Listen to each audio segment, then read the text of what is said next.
برادران ملت اسلامیہ السلام علیکم ورحمۃ اللہ وبرکاتہ۔ الحمد للہ الحنان المنان الذي خلق الانسان وعلمه البیان، والصلاة والسلام على رسوله سید الانس والجان وعلى آلہ واصحابہ ذوی الخیر والاحسان، اما بعد فأعوذ بالله من الشيطان الرجيم، بسم الله الرحمن الرحيم۔ فأما الزبد فيذهب جفاء وأما ما ينفع الناس فيمكث في الأرض كذلك يضرب الله الأمثال، صدق الله مولانا العظيم۔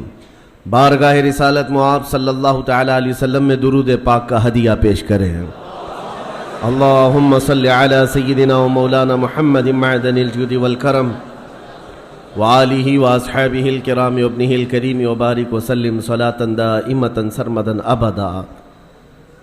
محب گرامی، رفیق ہمدم حضرت العلام مولانا ابو الحسن نوری مدظ اللہ العالی، جن کی کرم فرمائیاں اور ان کی عنایتیں ہیں کہ انہوں نے مجھے یہاں طلب کیا، میں آپ کی دعوت پر حاضر آیا۔ ویسے بھیونڈی کا تجربہ میرے ساتھ کچھ اچھا نہیں رہا اس سے قبل، اور کئی معاملات دیکھنے کو آتے تھے، تو آج احباب نے جو ہمارے ٹیم کے حضرات ہیں انہوں نے بھی یہ کہا تھا کہ جب بھی بھیونڈی جاتے ہیں وہاں کے کچھ معاملات ہوتے ہیں، تو پھر یہ نئی جگہ پر ہم جا رہے ہیں، تو میرے ذہن میں ایک بات آئی، ہم سنی ہیں، اولیاء کی مدد سے ہی جانا چاہیے۔ تو یہ اولیاء مسجد ہے تو انشاءاللہ العزیز معاملات نہیں ہوں گے، کیونکہ ہم وسیلے والے لوگ ہیں، اور جب یہ وسیلہ اور نسبت ساتھ میں ہو تو اچھے ہمارے ساتھ کچھ نہیں کرتے، اور الحمدللہ یہی نسبت ہے جو آج تک ہمیں محفوظ رکھتی ہے۔ بغداد مقدس میں حاضری کے دوران ہمارے پڑوسی ملک کے کچھ علماء نے مجھ سے پوچھا تھا کہ ہم کثرت سے مسلمان ہیں لیکن اتنی آزادی سے نہیں بولتے جتنا آپ وہاں رہ کر بولتے ہیں۔ آپ تو کفار و مشرکین کے نرغے میں بیچوں بیچ رہ کر کے کس طرح بولتے، آپ کا کیا مسئلہ ہے؟ ہم نے صرف غوث پاک کے دربار میں کھڑے ہو کر ان مولوی صاحب کو، ان عالم صاحب کو اتنا ہی کہا تھا، کیوں دبے جس پہ حمایت کا ہو پنجہ تیرا، کیوں دبے جس پہ حمایت کا ہو پنجہ تیرا، شیر کو خطرے میں لاتا نہیں کتا تیرا۔ جس کی نسبت دربار غوث سے ہو اسے ڈر کی کیا بات ہے؟ ہمارے امام اہل سنت فاضل بریلوی رحمۃ اللہ تعالیٰ علیہ نے ہمیں یہی سکھایا ہے، خوف نہ رکھ رضا ذرا، تو ہے عبد مصطفیٰ۔ جو عبد مصطفیٰ ہوتا ہے اسے ڈرنے کی ضرورت نہیں ہے۔ خوف نہ رکھ رضا ذرا، تو ہے عبد مصطفیٰ، تیرے لیے امان ہے، تیرے لیے امان ہے۔ بس معاملات ایسے انسانی فطرت کا تقاضا ہے کہ انسان عادت کے طور پر ایسا دیکھا گیا ہے کہ کوئی جھوٹ بات 100 مرتبہ اس کو بولی جائے تو وہ سچ سمجھنے لگ جاتا ہے، اور اس تھیوری پر آج پوری دنیا عمل کرتی ہے۔ پوری دنیا کسی چیز کو ٹارگٹ کر کے بار بار بولتی ہے تاکہ لوگوں کے ذہنوں میں ایک بات بیٹھ جائے۔ اگر پانی کی بوتل کو بھی کوئی 100 مرتبہ شراب شراب شراب کہتا رہ جائے تو اچھے خاصے لوگ بھی پانی کی بوتل کو شراب سمجھنے لگ جاتے ہیں۔ حقیقت ایسا نہیں ہے۔ اسی لیے میرے عزیزو، آج کے اس دور میں اپنے نوجوانوں سے اور سب سے یہی کہتا ہوں، یہ پھیلائے ہوئے پروپیگنڈے کی طرف نہیں جانا، اور نہ ہی دنیا کیا کہتی ہے اس کی طرف توجہ کرنا۔ صرف اور صرف ذہن میں ایک بات یاد رہے، اللہ اور اس کے رسول راضی ہیں تو پوری دنیا روٹتی ہے تو روٹے، اس سے ہمیں کوئی فرق نہیں پڑتا۔ اللہ اور اس کے رسول اگر راضی ہیں، کیونکہ حساب و کتاب بھی اللہ کے پاس ہونا ہے، سزا اور جزا بھی اللہ ہی کے ہاں ہونا ہے، تو دنیا کو راضی کرتے کرتے کئی لوگوں کو ہم نے دیکھا وہ کتے بن گئے بیچارے ہیں۔ دنیا داروں کو راضی کرتے کرتے اپنی حیثیت بدل ڈالی، مومن تھے تو کافر بن گئے، سیکولر بننے کے چکر میں، لوگوں کو راضی رکھنے کے چکر میں اپنی شناخت تک کھو دیے، لیکن اس کے باوجود ان سے دنیا راضی نہیں ہو سکی.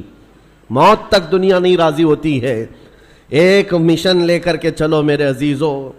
میں نے بہت سارے لوگوں کو زندگی میں دیکھا ہے, سیکولر بننے کے چکر میں اس پارٹی والے کو بھی راضی رکھنا ہے, اس کو بھی راضی رکھنا ہے, اور اپنی قوم کو بھی راضی رکھنا ہے, اور وہ سب کو راضی رکھنے کے چکر میں ایسا کتا بن جاتا ہے, دھوبی کا کتا, نہ گھر کا نہ گھاٹ کا, ادھر کا بھی نہیں رہا ادھر کا بھی نہیں رہا, سب کو مناتے مناتے رہ گیا. میں یہ نہیں کہہ رہا کسی کو منانا نہیں چاہیے, لیکن دنیا کو راضی کرتے کرتے اپنی آئیڈینٹی اور اپنا ضمیر بیچ دینا اور اپنا دین اور ایمان کھو دینا, یہ کہاں کا انصاف ہے؟ اور سب کرنے کے باوجود بھی دنیا راضی نہیں ہوتی تو کرنا کیا چاہیے؟ بس بات اتنی ہے, اس دنیا کو اوپر سے لے کر نیچے تک کرنے سے بھی راضی نہیں ہوئی, لیکن میرا مولا صرف ایک سجدے سے راضی ہوتا ہے. میرے مصطفیٰ کریم صلی اللہ علیہ وسلم صرف ایک پکار پر راضی ہوتے ہیں. تو پھر کیوں نہ ان درباروں میں ہم اپنے آپ کو بیچ دیں جہاں جلدی سے جواب آتا ہے. یہی ہماری زندگی کا مشن ہو. نوجوانوں, آج مجھے جو بات عرض کرنی تھی وہ یہ ہے, قرآن نے یہ کہا ہے کہ جو جھاگ ہے وہ اڑ کر چلا جائے گا.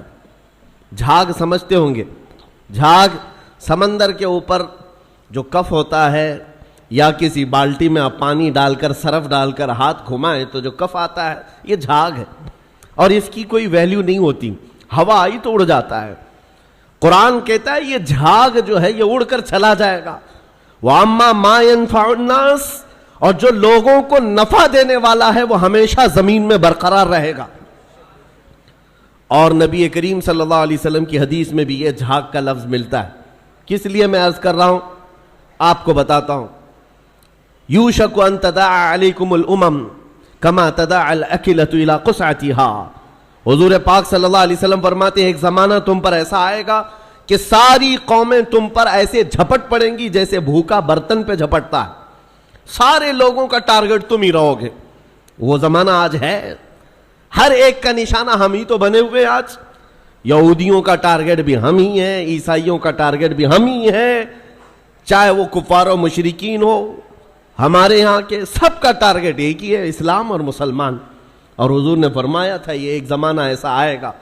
تو صحابہ نے پوچھا تھا اس وقت, یومئذ نحن من قلۃ یا رسول اللہ, اے اللہ کے رسول کیا اس زمانے میں ہماری تعداد بہت کم ہوگی؟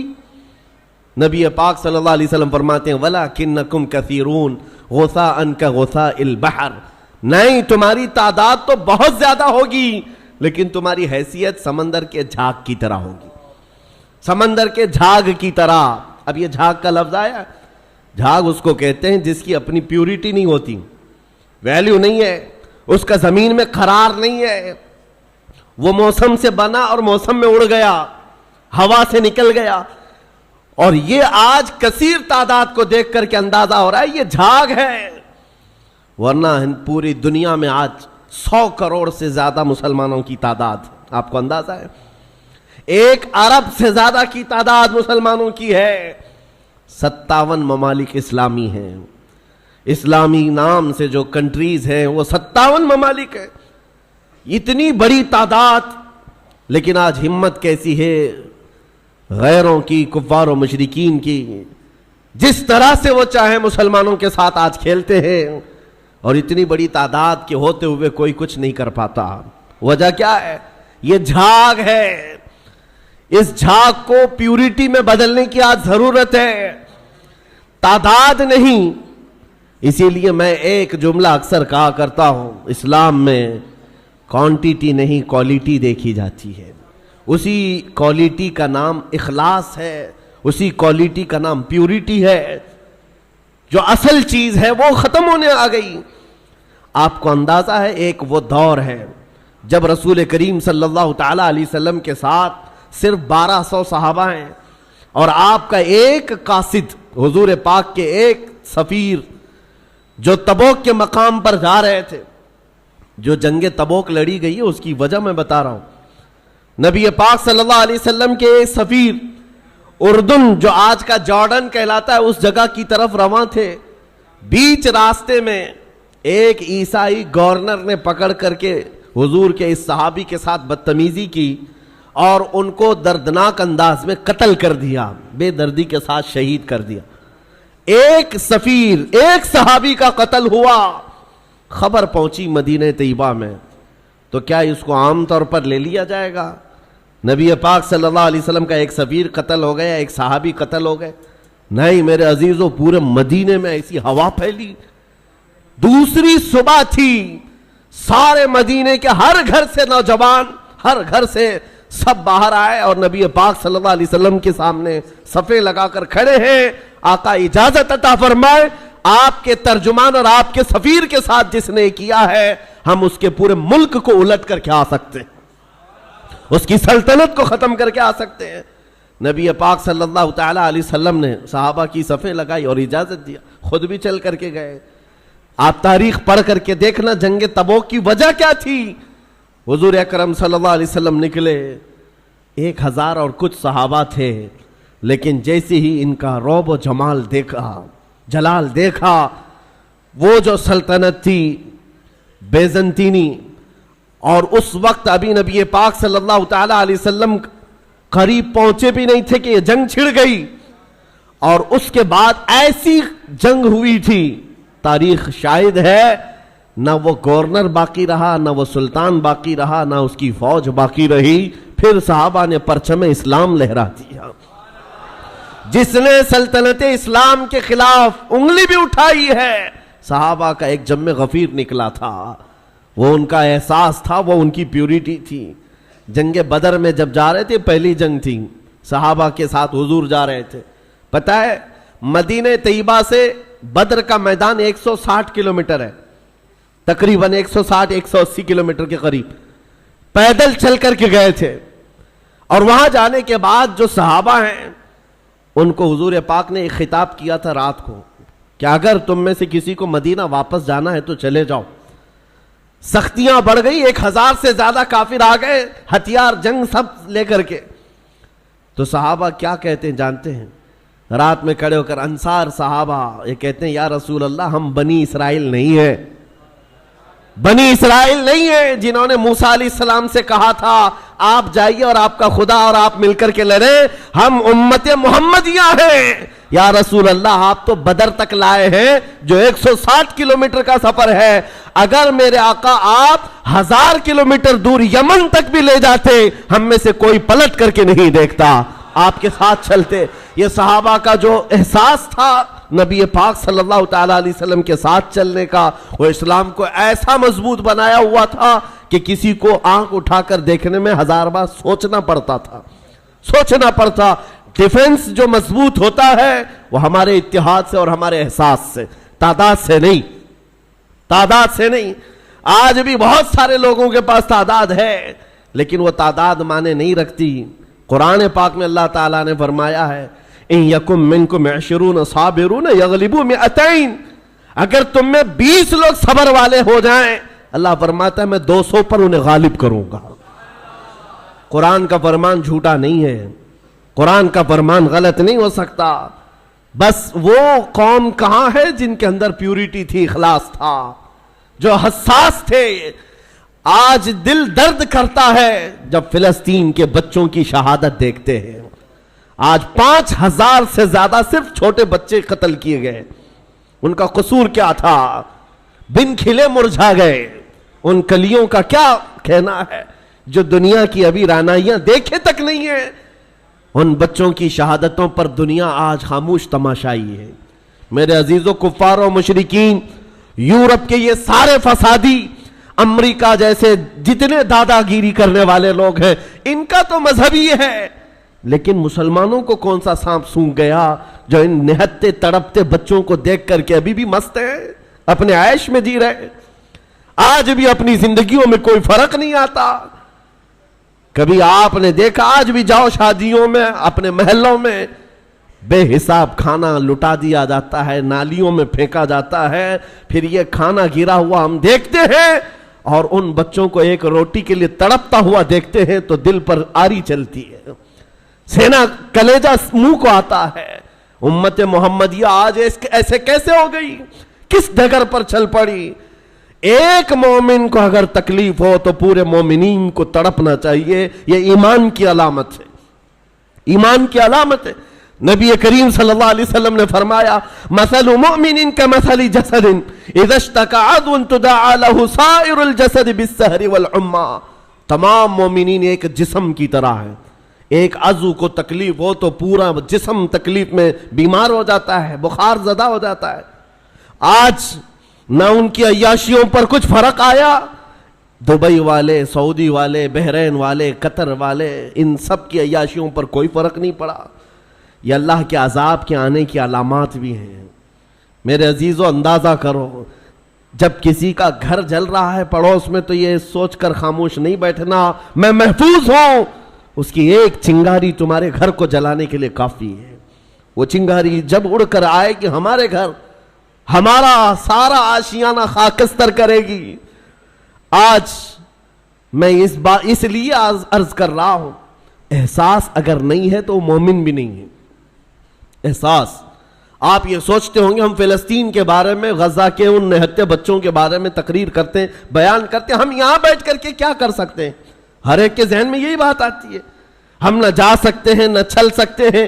ارے مدد بھیجنے والوں کی مدد تک نہیں جاتی, ہم یہاں کیا کریں؟ ایک دولت ہے, ایک دولت ہے, وہی حساس جس کو کہتے ہیں.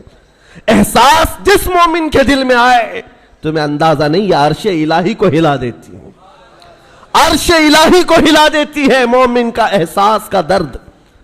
آپ یہاں بیٹھ کر کے اگر وہ احساس کرتے, آپ کو اندازہ ہے ہمیں احساس ہی تو اسلام نے سکھایا ہے. نبی کریم صلی اللہ تعالی علیہ وسلم کی اس امت میں اگر احساس نہیں, جہاں صحابہ کو حضور نے یہ تعلیم دیا تھا. آپ کو پتہ ہے مدینہ طیبہ میں ایک مہمان آئے حضور کی بارگاہ میں, حضور کی بارگاہ میں ایک مہمان ہے اور نبی پاک صلی اللہ تعالی علیہ وسلم کے گھر فاقہ ہے. حضور نے صحابہ سے کہا کوئی ہے جو میرے مہمان کی مہمان نوازی کرے, اللہ اس کی مہمان نوازی کرے گا. حضرت ابو طلحہ انصاری کھڑے ہوتے ہیں, کہا یا رسول اللہ میں آپ کے مہمان کو لے جاتا ہوں. ان کو خود کو خبر نہیں ہے گھر میں کچھ ہے بھی یا نہیں. مہمان کو لے کر چل پڑے. جب گھر آئے بیوی سے کہا رسول اللہ کے مہمان گھر آئے ہیں. بیوی نے کہا آپ نے پوچھا اوچھا کچھ نہیں, گھر میں صرف ایک آدمی کا کھانا ہے, ایک ہی آدمی کا کھانا ہے, میں ہوں, آپ ہیں اور بچے ہیں, 2 بچے ہیں ان کے. بیوی نے یہ کہا تو آپ گھبرائے, کہا ایک آدمی کا کھانا ہے, مہمان گھر پر آیا ہے. اور خاتون بھی کیسی ہے, صحابیہ ہے, کہتی ہیں گھبرائیے مت, اللہ کے رسول کے مہمان آئے, میں بچوں کو تھپک کر کے سلا دوں گی, میں سلا دوں گی, آج کی رات وہ نہیں کھائیں گے, رسول اللہ کے مہمان گھر پر ہیں. اور اس کے بعد خاتون کہتی ہیں جب میں دسترخوان پر کھانا لا کر کے رکھوں گی, چراغ آپ پھونک کر کے بجھا دینا, اور آپ کھانے جیسی حرکت کرتے رہنا, مہمان کھاتا رہے گا. آپ کھانا نہیں, بس منہ چباتے رہنا اس کے سامنے بیٹھ کر اندھیرے میں, مہمان پیٹ بھر کر کھا لے گا, میں اور آپ ایسے ہی صبر کر لیں گے, اللہ کے رسول کے مہمان کو تو کھلائیں گے. یہ صحابہ کا تھا معاشرہ. مہمان کو دسترخوان پر بٹھایا, بچوں کو تھپک کر سلایا. جب کھانے کا وقت آیا تو آپ نے چراغ گل کر دیا اور کھانا رکھا, مہمان سے کہا کھاؤ. مہمان نے کہا آپ بھی کھائیے, کہا ہم بھی کھا رہے ہیں, اور خالی سوکھا منہ چباتے رہ گئے. اور مہمان اس اندازے میں کہ سب کھا رہے ہیں, پیٹ بھر کر کھانا کھا لیا اور سویا. صبح اٹھنے سے پہلے جبرائیل امین حضور کی بارگاہ میں آئے, کہا یا رسول اللہ صلی اللہ علیہ وسلم, آپ کے مہمان کے ساتھ آپ کے صحابی نے جو سلوک کیا ہے پورے آسمان کے ملائکہ میں اس کا چرچا چل رہا ہے, اس کا چرچا فرشتوں کے درمیان چل رہا ہے. یہ تھا میرے نبی کا معاشرہ. احساس, کسی ایک کے لیے اپنا پورا نچھاور کر دینا. جنگ موتا کے درمیان ایک پانی کی کھٹوری پر 3 لوگوں نے جان دے دی تھی. یہ بھی واقعات مشہور ہیں. ایک بکری کے گوشت کا بھنا ہوا سرا کسی کے گھر میں آ جائے, صحابی اپنے پڑوس میں بھیجتے رہے, اور وہ پورے مدینے میں گھومتا تھا. ہر صحابی یہ خیال کرتا شاید میرا پڑوسی بھوکا ہے. یہ معاشرہ میرے نبی کا بنایا ہوا تھا. آپ کو پتا ہے حضرت عمر فاروق رضی اللہ تعالیٰ عنہ کا دور ہے. جب آپ رات کے وقت تنہا نکل پڑتے تھے اپنے خادم کے ساتھ مدینے کے حالات کو معلوم کرنے کے لیے، اپنے ایک خادم کے ساتھ کہیں سے گزر رہے تھے، ایک گھر سے کراہنے کی آواز آئی، ایک عورت کے رونے کی آواز آئی، رک گئے، اور آپ کے چہرے پر نقاب پڑا رہتا تھا، امامہ شریف اور نقاب جس طرح سے عربوں کا رواج ہوتا۔ اس گھر کے باہر کھڑے رہے، کھٹکھٹایا تو ایک شوہر، اس کا شوہر باہر آیا، پوچھا کیا بات ہے؟ مرد نے کہا میری بیوی کے ولادت کا وقت قریب آ گیا ہے، حاملہ تھی، بچہ پیدا ہونے کا وقت قریب آ گیا ہے، اور وہ درد ذہ سے تڑپ رہی ہے، لیکن دیکھنے کے لیے عورت کوئی نہیں ہے، کوئی عورت قریب میں نہیں ہے۔ خلیفۃ المسلمین ہے وقت کا، جس کے نام سے قیصر و کسریٰ کانپتے ہیں، دوڑ کر اپنے گھر گئے، اپنی بیوی اور اپنی بہو کو بھیجا، جاؤ فلاں گھر میں ایک بچی کی ولادت، ایک عورت درد ذہ میں ہے، بچے کی ولادت ہونے والی ہے۔ رات بھر امیر المومنین اپنی عورت اور اپنی بہو کو اس گھر پر بھیجتے ہیں، اور خود آ کر کے باہر انتظار کرتے بیٹھے ہوئے، اس کے شوہر کے ساتھ باتیں کر رہے ہیں، اور گھر سے کچھ کھانا پکا کر لا رہے ہیں، اور وہ مزے سے کھاتا رہا ہے۔ نہ اس شوہر کو معلوم ہے، نہ اس کی بیوی کو معلوم ہے کہ ان کے گھر کی یہ عیادت کرنے والا وقت کا خلیفہ ہے، کسی کو نہیں معلوم۔ صبح بچے کی ولادت ہو گئی، اور اس کے بعد حضرت عمر ایسی خوشیاں بانٹ رہے ہیں جیسے لگتا ہے ان کے گھر میں بچے کی ولادت ہوئی۔ اور جب آپ نے مبارکبادیاں دی اور گھر واپس چلے گئے تو بعد میں محلے والوں نے کہا رات بھر تیرے گھر میں جو عورتیں تیمارداری کر رہی تھی وہ کوئی اور نہیں، امیر المومنین کی بیوی تھی، امیر المومنین کی بہو تھی۔ یہ احساس تھا، ایک عورت کے درد کی آواز آئے تو خلیفہ بے چین ہو جاتا۔ آج فلسطین سے اٹھنے والی آوازوں سے کسی کی نیند پر فرق نہیں پڑتا، کسی کی نیند خراب نہیں ہوتی۔ وقت کے عیاش حکمران، ظالم حکمران اپنی کرسیوں پر ویسے ہی مزے لے رہے ہیں، بلکہ بسا اوقات ایسا لگتا ہے یہ بچوں کی اور بچیوں کی جھنجھوڑنے والی آواز ان کی کرسیوں کو کیوں نہیں ہلاتی۔ یاد رکھو قرآن پاک میں اللہ نے فرمایا وَإِذَا الْمَوْعُودَةُ سُئِلَتْ بِأَيِّ ذَنبٍ قُتِلَتْ، ان بچوں کو جو آج مار دیا گیا ہے، یہ سورہ تکویر کی آیتیں بتا رہی ہیں، یہ قیامت کے دن بچیاں اٹھائی جائیں گی اور رب تعالیٰ سے پوچھیں گی مولا مجھے بتا کس جرم میں مجھے مارا گیا تھا، میرا گناہ کیا تھا جو مجھے قتل کیا گیا۔ آج یورپ کے درندے اور اسرائیل کے جتنے ظالم ان کے قتل میں شریک ہیں وہ الگ قاتل ہیں، لیکن یہ چپی اور یہ خاموشی پوری دنیا کی یہ الگ قاتل ہے، یہ الگ قاتل ہے۔ درد ہمیں اس بات کا ہو رہا ہے، اسی لیے شاعر نے کہا تھا نہ ادھر ادھر کی بات کر، مجھے یہ بتا کہ قافلہ لٹا کیوں، مجھے رہزنوں سے غرض نہیں، تیری رہبری کا سوال ہے۔ ڈاکوؤں کا کام ہی ہے ڈاکہ ڈالنا، ڈاکوؤں کا کام ہی ہے مال چھیننا، لیکن سوال تو تمہاری رہبری کا ہے۔ یہ حالات کب بدلیں گے میرے عزیزو؟ اس وقت بدلیں گے جب ہمارا جوان احساس کی زندگی جینے لگ جائے۔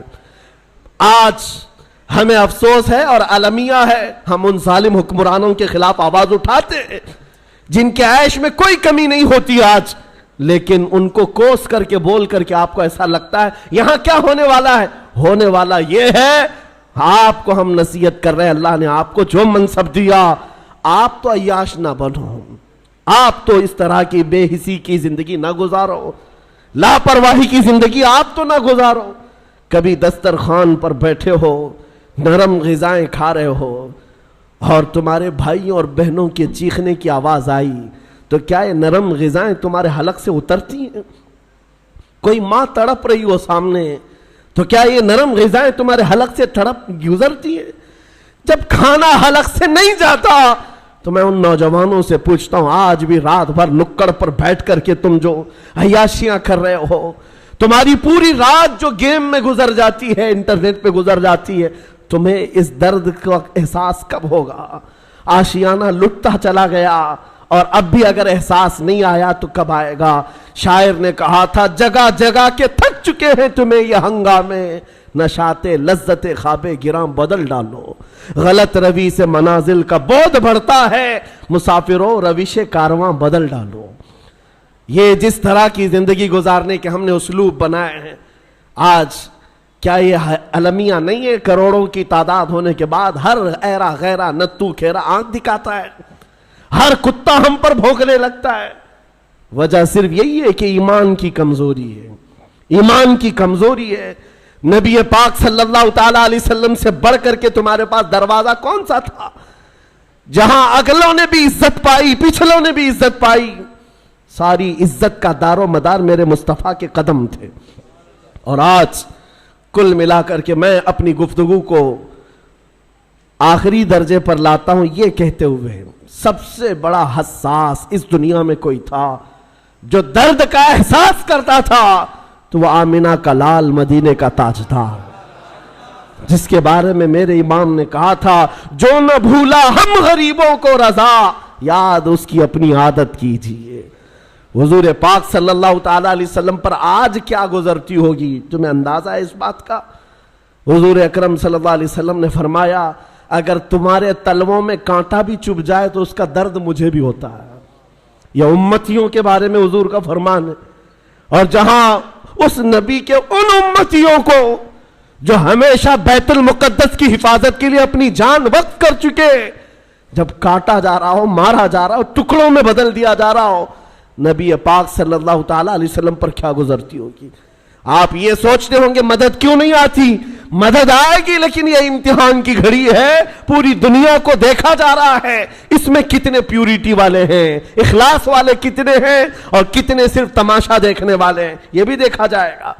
کربلا کا میدان جس طرح امتحان کی گھڑی تھا، اسی طرح آج کا دور بھی امتحان کا وقت ہے۔ یہ سارے مومنین کو دیکھا جا رہا ہے۔ ہونا تو یہ چاہیے جب ہمارے گھر سے جنازہ نکلتا ہے تو غم اتنا ہوتا ہے کہ بندہ توبہ کر لے، مولا میرے بھی جانے کا وقت قریب آ جائے گا۔ جب موت دیکھتا ہے انسان گھبراتا ہے، ڈرتا ہے اور توبہ کر کے باز آتا ہے۔ اور آج اتنے بڑے بڑے حادثے دیکھ کر کے اگر کوئی نہیں سدھرتا تو پھر اس کے سدھرنے کی امید بھی نظر نہیں آتی۔ اس لیے میرے عزیزوں، نبی پاک صلی اللہ تعالیٰ علیہ وسلم کا جو احساس ہے وہ حضور یہی فرماتے ہیں۔ حضور نے فرمایا، حدیث پاک ہے، من اصبح منا من لم یہتم بامرنا فلیس منا، جو اس حال میں صبح کیا کہ میری امت کے بارے میں کچھ سوچا نہیں، وہ میری امت میں سے نہیں ہے۔ کتنے ہیں ہم میں سے جو صبح کرتے ہیں اور رسول اللہ کی امت کے بارے میں کہتے ہیں؟ آپ کو پتا ہے نبی پاک صلی اللہ تعالیٰ علیہ وسلم نے یہ بھی فرمایا، جس نے میری امت کی مغفرت کی دعا کر دی میری شفاعت اس پر واجب ہے۔ حضور کی امت کے لیے صرف دعا بھی کرتا ہے تو حضور فرماتے میری شفاعت ہے اس پر۔ تو آج یہ احساس پیدا کرو، درد پیدا کرو ایک دوسرے کا، اور ان مومنین کے لیے باضابطہ رب تعالیٰ کی بارگاہ میں گڑ گڑاؤ۔ دعا مومن کا ایک ہتھیار ہے۔ جب احساس کے دل کے ساتھ اللہ کی بارگاہ میں پکارا جاتا ہے تو عرش الہی بھی ہل جاتا ہے اور دعائیں باریاب ہوتی ہیں اور مدد ضرور آئے گی۔ عزیزان گرامی وقار، نبی کریم صلی اللہ تعالیٰ علیہ وسلم کے اس دربار سے ہماری دوری یا آج ہمارے درمیان انتشار پیدا کی ہوئی ہے۔ ہم جو بھٹکے ہوئے ہیں، بگڑے ہوئے ہیں، جگہ جگہ الگ الگ جماعتوں میں، ٹکڑوں میں تبدیل ہیں، ایک ہی وجہ ہے، جس رسی کو ہمیشہ پکڑنے کے لیے کہا گیا تھا وہ رسی ہاتھ سے چھوٹتی ہے تو پھر نہ تمہارا نگہبان تمہیں نظر آتا ہے، نہ تمہاری جماعت کا تمہارا کوئی شناخت تمہاری باقی رہ جاتی ہے۔ اس لیے جس رسی کو پکڑنے کے لیے کہا گیا ہے وہ رسی کوئی اور نہیں، وہ رسول اللہ کی ناموس کی، ان کی عزت کی، ان کی سنتوں کی رسی ہے۔ آ جاؤ اے نوجوانوں، عزت وہیں پر ہے۔ قرآن کہتا ہے وَلِلَّهِ الْعِزَّةُ وَلِرَسُولِهِ وَلِلْمُؤْمِنِينَ، عزت تو اللہ کے لیے ہے، عزت تو رسول کے لیے ہے، اور عزت ایمان والوں کے لیے ہے۔ اور نبی پاک صلی اللہ علیہ وسلم کو چھوڑ کر کے اگر تم عزت ڈھونڈتے ہو ہرگز ممکن نہیں۔ آبرو ماں نام مصطفیٰ، ہم سب کی عزت و آبرو نبی کے نام سے وابستہ ہے۔ آج تو آج ہے، یہ سب پکارنا چھوڑ دو دنیا کو۔